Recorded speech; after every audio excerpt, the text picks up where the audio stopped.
천국은 밭에 감추인 보화와 같으니 저가 이것을 뭐하고? 발견하는 건 우리의 힘이 아니야. 발견하는 건 누구의, 전적으로 누구 힘이에요? 성령의 힘이에요. 그런데 이걸 발견하고 난 다음에 다 파는 건 누구의 힘이에요? 이건 누가 해야 되는 거야? 그건 우리가 해야 되는 거예요. 왜? 다 파는 게 사랑이에요, 그게. 하지만 발견하지 않은 사람이 어떻게 그거를 팔겠어요? 발견케 하시는 일은 주님이, 눈을 뜨게 하시는 것, 빛이 비춰오는 것, 성령의 조명은 완전히 성령이 하시는 거예요, 이건.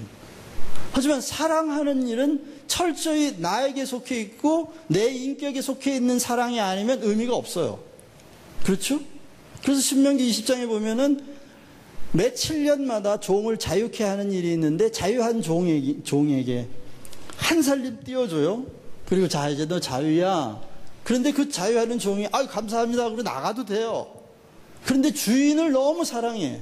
주인을 너무 사랑해서 자기가 독립하고 한미천 가지고 자기가 혼자 사는 것보다 평생 주인에게 종노릇하며 사는 게 난 더 행복하겠다 생각할 때, 저 여기 그냥 있을랍니다. 그러면 이 종을 데리고 어디로 가요? 끌고 문설주에 가서 귀에다가 송곳으로 팍 구멍을 뚫고 여기다가 금고리를 하나 이렇게 달아주는 거예요. 금고리를 하나 이렇게 달아주면 그 신부는 여전히 종인데 대우는 아들 대우를 받아요. 신부는 종인데 아들 대우를 받아. 왜? 그가 자기가 받은 자유를, 주인을 너무 사랑해서 받은 자유를 포기한 것을 사랑으로 확증하신 거예요, 하나님이. 주인이 그것을 정말 너와 나는 사랑하는 관계구나. 그래서 신부는 여전히 종이나 대우를, 아들 대우를 해주시는 거예요. 그래서 성령이 우리에게 하시는 일은 자기를 부인하게 하시고 서로 사랑하면서 생명의 통로가 되게 하시는데, 그런 생명의 통로가 돼서 나를 통해 생명이 나올 때 우리는 뭘 확증하느냐? 말씀으로서의 하나님, 로고스 하나님을 내가 만났다. 아들이 있는 자에게 생명이 있다. 내 안에 생명 있다 하고 확증해 주신다는 거죠. 자, 그러면 그리스도의 영, 진리의 영, 그리고 살려주는 영으로 오신 성령은 우리 안에 구원의 보증으로 오신 분이에요. 이게 복음 안에서 성령이 하신 사역이라고 말할 수 있어요. 우리 안에 보증이 뭔지 알죠? 빚보증 잘못 쓰면 망하잖아요. 성령님이 우리에게 보증을 너는 천국 가 하고 보증을 서주신다는 거예요. 누구를 믿은 사람에게? 예수 그리스도를 믿은 자에게 보증으로 오셨다. 그래서 에베소서 1장 10절을 보면 너희들이 그 복음을 듣고 믿었으니 성령으로 인침을 받았다라고 말합니다. 인침. 인을 치는 거 뭔지 알죠? 왜 이게 소나 양들에게 얘는 내 거야 하고 자기네 집 그 인을 달궈가지고 콱 찍잖아요. 여기 엉덩이에다가 콱 찍으면 여기 인이 박혀가지고 평생 그 인 자국이 누구가 주인인지를 본다는 거죠. 성령이 우리에게 성령으로 인침받았다는 말은 우리 영혼을 그렇게 하나님이 넌 내 거야 하고 콱 찍었다는 거예요. 네. 그러면 콱 찍었으면 죽었어도 내 거고 병들어도 내 거죠. 그렇죠? 우리가 능력 있는 그리스도인으로 산다고 그 구원이 보장되고 그렇지 않다고 구원이 포기되는 게 아니라는 거예요. 한 번 구원은 영원한 구원이다. 그래? 한 번 구원, 영원한 구원? 이게 신나게 놀다가 그 마지막 순간에 구원받으면 되겠네? 그럴 수 있는 사람이, 그렇게 하고 싶으면 그렇게 하세요. 할 수 있으면 그렇게 하세요. 그게 어려울 텐데, 왜냐하면 아까도 말씀드렸잖아요. 하나님의 아들이 되는 건 그리스도의 계시로 만미하는 것이 육정으로나 사람의 뜻으로 되는 게 아니라고 그랬어요. 요한복음 1장에도. 사람의 뜻으로 자기가 원하면 되는 게 아니라고요. 그리스도의 계시로 만미하는, 신나게 놀다가 죽기 바로 직전에 계시가 오면 다행인데 그 계시 안 오면 어떻게 할 거예요, 그거? 그러니까 주실 때 받으세요. 주실 때 받고 미리 아들 되놓는 게 현명한 거지. 먼저 아들 되는 게 현명한 거죠. 근데 먼저 아들 되면 포기할 게 많아서, 여러분 진짜 아들 되고 나면 포기할 게 많나요? 얻을 게 많나요? 얻을 게 많죠. 포기할 게 많을 거라고 생각하는 사람은 예수님한테 왔다가 도로 가는 사람이라니까요. 부자 청년 왔다가 도로 갔잖아. 자기가 예수님한테 오면 뭐 하나 더 받을 줄 알았는데 이게 다 포기해라 그러니까 예수 믿으면 포기하는 것만 있고 얻는 건 없구나 생각하고 돌아가는 사람이에요. 바보 같은 사람이죠. 네? 소유를 포기하고 존재를 얻을 수 있다면 다 얻은 건데. 그래서 성령님이 성경을 기록하고 캐리그마를 선포하시고 깨닫게 하셔서 레마를 주시고 그리고 로고스 하나님을 만나게 하시는 것은 성령이 복음 안에서 증거하시는 분으로 오셨다는 걸 알게 됩니다. 증거자로. 그래서 성령이 너희에게 임하면 너희가 능력을 입고 권능을 입고 내 증인이 되리라. 증거하는 영이기 때문에 성령께서. 그렇죠? 그 다음에 세계 선교를 간단히 하고 제자를 하고 끝낼게요.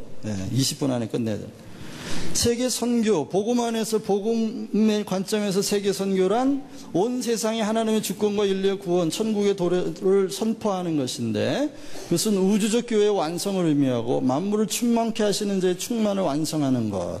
그것은 하나님의 형상의 완성을 의미하고 또 창조의 완성을 의미한다고 지난주에 얘기했어요. 근데 오늘 생각해 볼 건 이 생명의 특징 하나입니다. 완전과 완성을 향해 생명은 중단 없이 역사합니다. 그런데 구약을 보면 이 생명의 역사가 오라, 다 오라. 하나님이 열방을 다 이스라엘로 돌아오게 할 거라 그랬어요. 오라. 그리고 만방에 흩어진 이스라엘 백성들을 다 모아서 데리고 오시겠다고 그랬어요. 그런데 신약에 가면 아니에요. 가라. 땅 끝까지 가라예요. 그런데 구약에서 이 오라고 하는 말은 생명의 응집력을 의미합니다. 물방울 하나를 딱 떨어뜨리면 물방울이 이렇게 응집력이 있죠. 근데 그 물방울 안에 있는 응집력과 모세혈관의 현상이 뭘 만들어야 돼요? 이 응집력이 이 물이 만들어내는 게 생명을, 나무를 자라게 하죠.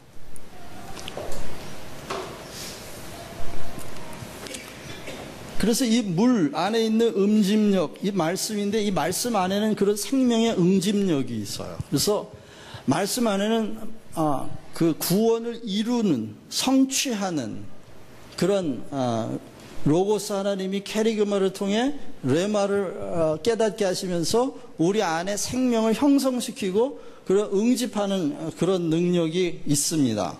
또 하나는 신약에 보면 가라 그런데 이것은 생명의 확장력이에요. 예를 들면 이제 나무가 다 자라잖아요. 그러면 나무에서 열매를 맺고 또는 꽃이 다 피고 나면 씨가 떨어지는데 그 씨가 확산이 돼요. 그것이 성령의 바람이에요. 바람. 그래서 물과 성령으로 거듭난 자는 바람이 어디서 와 불매 어디서 오는 줄 모르거니와 거듭난 자들은 다 이와 같으니라. 자, 그럼 보세요. 복음을 듣고 거듭난 사람, 생명이 있는 사람은요, 이런 응집력과 확산력이 동시에 있어요. 다시 말하면 생명을 가진 사람은 생명이 있는 사람과 마치 물방울이 이렇게 응집되는 것처럼 생명이 있는 사람은 생명이 있는 사람을 찾아서 교제하는 데 목마름이 있어요. 자기가 생명이 있다고 하는데 1년 내내 생명 있는 사람과 교제를 안 하는데도 편안해요. 생명 없는 거예요, 여러분. 가장 확실한 증거예요. 생명이 있는 자리, 생명 있는 사람과 교제하고 싶은, 자기 안에 있는 생명을 교제를 통해 확인하고 싶은 욕구가 없는 사람은 뭐라고 말해도 가짜예요, 다. 죽어 있는 거니까. 그래서 정말 생명은 그런 목마름이 있어요. 제가 한국에서 일했던 한국 제자훈련을 시작한 세 분의 목사님이 계셨어요. 그분들의 간증을 들어보면 참 너무 교훈적인 간증이면 그 중에 한 분, 제 스승님이셨던 송신호 목사님이라는 분의 간증을 한번 들은 적이 있어요. 어느 날 요한복음 19장을 라디오를 통해 통신 성경 공부를 하다가 복음을 깨달은 거예요. 다 이루었다 하는 그 말씀을 듣는 순간 성령께서 다 이루었다는 한 말씀 속에 구원을 다 이루었다. 내 인생의 모든 문제를 다 이루었다. 하나님과 자기의 개인적인 관계를 깨닫게 되면서 주님의 이 땅에서 구원 역사를 이룰 때 내 구원이 이루어졌다는 걸 깨달으셨어요. 깨달아 그날부터 막 삶이 다 달라졌는데, 아무도 자기가 깨달은 이 복음에 대해서 이해하고 있고 가르쳐주는 사람이 없는 거예요. 주변에 물어봐도 몰라, 무슨 뜻인지 아무도. 그런데 어느 날 어디에 거듭난 사람이 있다는 얘기를 들었대요. 강원도 산골에. 그래서 정말 자기가 깨달은 복음이 맞는지 그걸 확인하려고 강원도 산골까지 1박 2일 걸려서 찾아가셨대요. 찾아가서 만난 분이 황장호 목사님이라고 그 제자훈련을 같이 시작한 분. 그분을 만나서 요한복음 19장을 통해 깨달은 복음을 얘기하는데 너무 손을 덥석 잡더랍니다. 덥석 잡더니 정말 그걸 깨달았냐고. 네, 깨달았습니다. 막 둘이서 껴안고 그렇게 울었대요. 복음을 깨달은, 그 당시에 1960년대 초반이니까 복음을 깨달은 사람들이 한국에 별로 없었던 거예요. 1박 2일을 찾아가서 복음을 깨달은 사람을 만나고 생명이 확인되는 것으로 얼마나 그것만으로 기뻐하는 사람이에요. 이게 성령으로 거듭난 사람이에요, 여러분. 여러분, 그런 경험이 없다면 여러분 속지 마세요. 구원의 확신? 여러분, 구원의 확신이 구원을 주는 게 아니에요. 구원의 확신이 구원을 주는 게 아니고 구원이 여러분의 구원의 확신을 주는 거야. 예를 들면 보세요. 여호와의 밤, 출애굽 당시의 마지막 날 하나님이 그랬어요. 죽음의 사자가 와서 다 집집마다 장자를 다 죽일 거라 그랬어요. 그 얘기를 듣고 피를 바르라 그랬어요. 피를 바르라 그랬어. 자, 그런데 A, B, C 세 집이 있다고 칩시다. A, 모태신앙이야, 모태신앙. 야, 하나님이 나를 알고 내가 하나님을 알지. 내가 구원을 못 받으면 이건 하나님 없는 거다. 그리고 피 안 발랐어. 왜? 모태신앙이래. 모태신앙. 어려서부터 한 번도 안 빠졌다니까? 모태신앙. 야, 짐승의 피가 무슨 사람을 구원하냐? 믿음이 구원하지. 안 발랐어요. 구원의 확신 속에 있었다고. 확신 속에. 자, 이 집에 구원이 있어요, 없어요? 없어요. 왜? 하나님 뭐라 그러셨죠? 피를 바르라. 이 피가 증거가 될 거라 그랬거든요. 나가 피를 보면 넘어가리라 그랬어요. 피를 보면 넘어가리라. 하나님을 믿는다는 말은 하나님의 말씀, 약속을 믿는다는 뜻이지 자기 안에 있는 감정적 확신을 키운다는 뜻이 아니에요. 지식을 늘려서 자기의 신념을 확대시킨다는 말이 아니에요. 믿는다는 말은 하나님의 인격, 하나님의 성품에서 나온 약속을 믿는다는 뜻이에요. 그럼 B라는 집은 초신자예요? 초신자? 야, 어저께부터 교회 나왔는데 오늘 우리 집에 죽음의 사자가 온다네? 피를 바르라는데 다른 길이 없어요. 피를 바르고 그 집안에서 발발발 떨고 구원의 확신이 없었어요. 이게 될까? 안 될까? 그냥 갈까? 아니면 들어와서 죽일까? 자, 감정적인 확신이 없어서 이 집에 구원이 있어요, 없어요? 왜 있죠? 구원의 확신이 없는데도 구원이 있어요? 있어요. 왜? 하나님의 말씀이 뭘 보고 넘어간다 그랬어요? 피를 보고 넘어간다 그랬어요. 그러니까 교회에서 성경 공부 시키면서 구원의 확신을 주느라고 또 성경 공부를 시켜요. 구원의 확신을 위한 성경 공부가 또 있어. 아니, 세상에 그런 공부가 있으면 안 되죠. 그런데 그건 어떻게 해요?